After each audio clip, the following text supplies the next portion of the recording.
everyone, this is CA Prachi Panik. Welcome to my channel. Few days back I had posted a small video which contained some deliberations about the provisions of section 206C subsection 1H with regards to the newly inserted TCS provisions for sale of goods.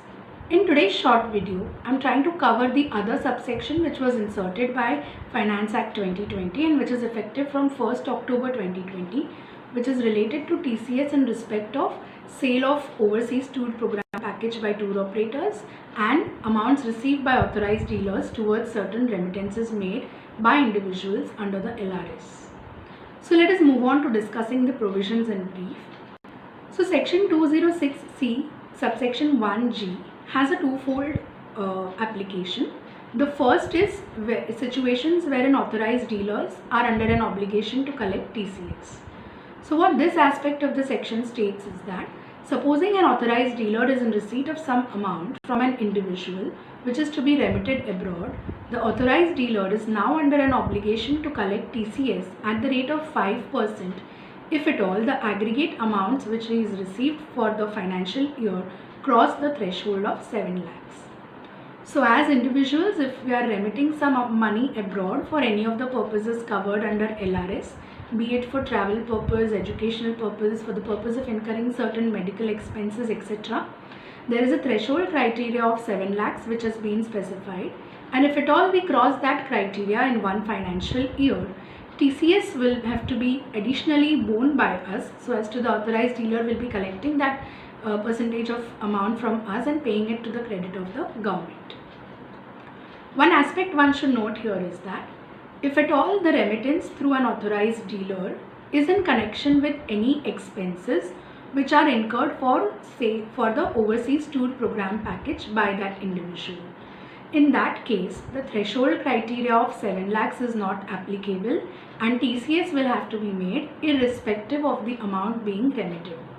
So suppose an individual decides to book his own travel abroad rather than purchasing any tour package from a tour operator, and he pays for certain hotel booking or land arrangements directly to foreign entities and remits the amounts through these authorized dealers. In that case, the authorized dealers would be under an obligation to collect TCS at the rate of 5% on such amounts remitted irrespective of the amount which is being remitted, whether it is in excess of 7 lakhs or less than that. So this was the first aspect of this particular subsection. Moving on to the next part of it, it says that wherein a person who is a seller of an overseas tour program package is receiving any amount towards the consideration from a buyer for the purchase of this tour program package, he is required to collect TCS at the rate of 5%.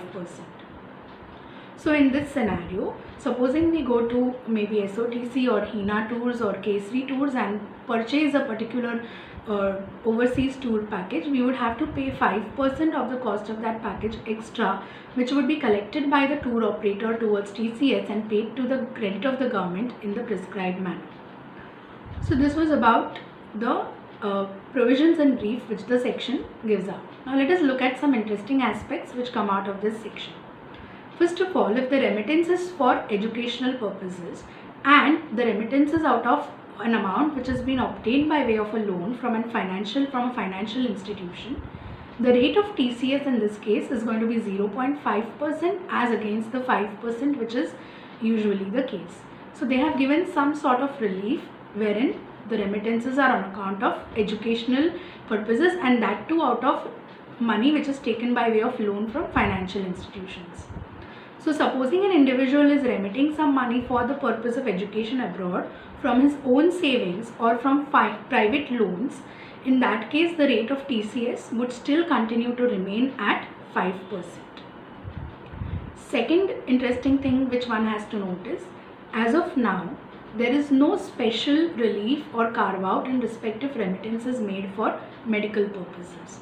So suppose a person is remitting funds abroad for certain treatment or rehabilitation expenses in connection with a disease, etc., TCS would still have to be made at 5% of the amount of remittances that are to be made through the authorized dealer. Third important point which one should take note of here is there is not going to be any double TCS as such. So supposing I approach a tour operator and book an overseas tour program for myself, the tour operator in turn approaches an authorized dealer and passes on certain amount for making some hotel booking etc. for me abroad.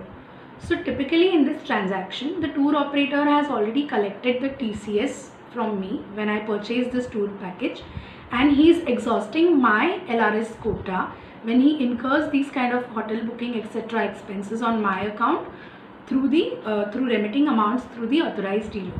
So in this case, the authorized dealer is not again required to collect TCS for the amounts received for remittance from the tour operator. This is a very interesting proviso which was added by Finance Act 2020, which was not there in the bill originally when these provisions were introduced. So these were few things about the section in brief. Now there are 2-3 aspects which need to be kept in mind when we look at the provisions of this section. Firstly, the liberalized remittance scheme is applicable only to individuals.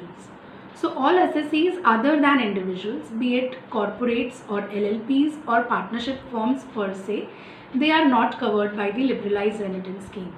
So for any particular purpose, if they approach the authorized dealers for any remittances to be made, then the authorized dealers would not be under any obligation to collect TCS on such amounts received by them from other than individual assessees for remittances to be made for other than those transactions which are covered under the LRS.